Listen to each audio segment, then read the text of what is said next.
wondering, who decides what to put on the school lunch menu? The menus are made by our menu committee, and who sits on the menu committee is myself for secondaries, and then all of our high school managers at each school. Every school is very different on what the students like, so we want everybody's input. Yeah. So, like, how do you decide specifically? Well, we do have to follow USDA guidelines for nutrition, and that means a certain number of meats every day and every week, a certain number of grains every day. We have to provide milk every day, and then fruits and vegetables. And they're very specific on fruits and vegetables, the kinds.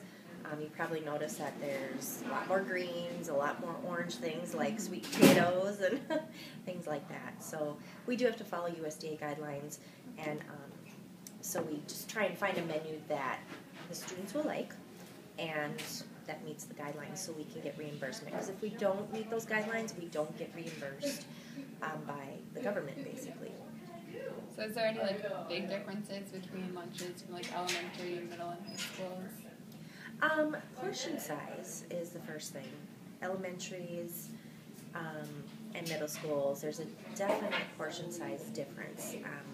USDA has set it up that we will have calorie limits on each group of grades. So, and then also the type of food is different too, because the little kids don't have as sophisticated tastes as high school students. So you'll have different menu items like hot wings, or not hot wings, but like the buffalo grilled chicken sandwich. That would not go over at an elementary school, obviously. Alright, so what does the MSNA do? Because I know you're involved with that. Yeah, MSNA, the Minnesota School Nutrition Association, their primary reason for existence, I guess, is to provide training for all people involved in school nutrition. So, everybody from who works in the kitchen to who manages kitchens to someone in my position who works at the district level more. They provide training and networking. Okay. So how did you get involved with it? And how many people are involved? We have about 3,000. We have about 3,000 members.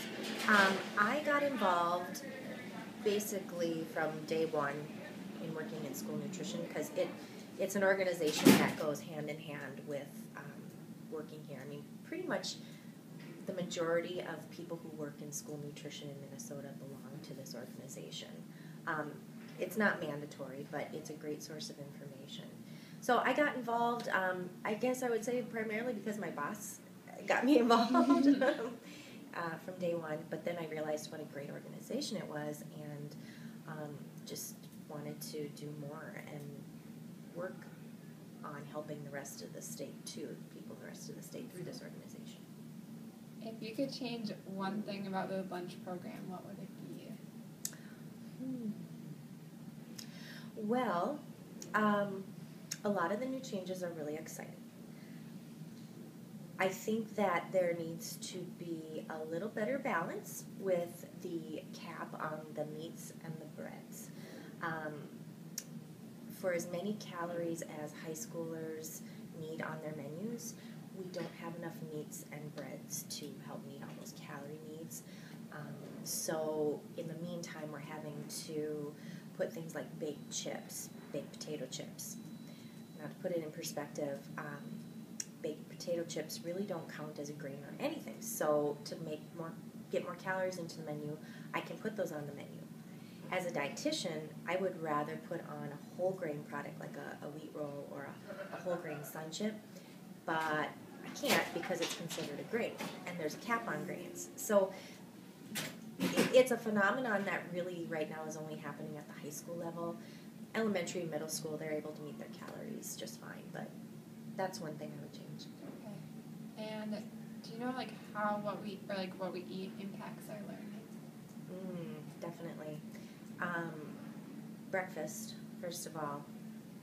A lot of people skip breakfast, and I remember when I was in high school, I skipped breakfast to save calories. I'm not that hungry in the morning, so I'll skip those calories. However, it really sets your body up for your metabolism and how your metabolism works throughout the day. So you do need to feed your body to get it going, but also to power your brain for learning. When you're really hungry, you don't learn as well because you're not concentrating as well. The quality of your diet has been proven too in studies that makes a difference in just your overall attitude and your ability to learn. So nutritious food is important. I have a question. What do you think about, like, for breakfast, things like shakes or like a Slim Fast shake, or are those? It's not the worst thing in the world. I mean, it's better than nothing. Mm-hmm. Not to get into a lot of detail, but those vitamin drinks, often those nutrients aren't able to be fully absorbed by your body. Food is a better option. So are you getting all those vitamins and minerals, meaning is your body absorbing it? Not necessarily. So that, first of all, they're usually high in sugar, low in fiber, may or may not have protein in them. So I think food is better, and food will fill you up more and sustain you. So, but it's better than nothing. Okay. You done? Yeah, that's all the questions we have.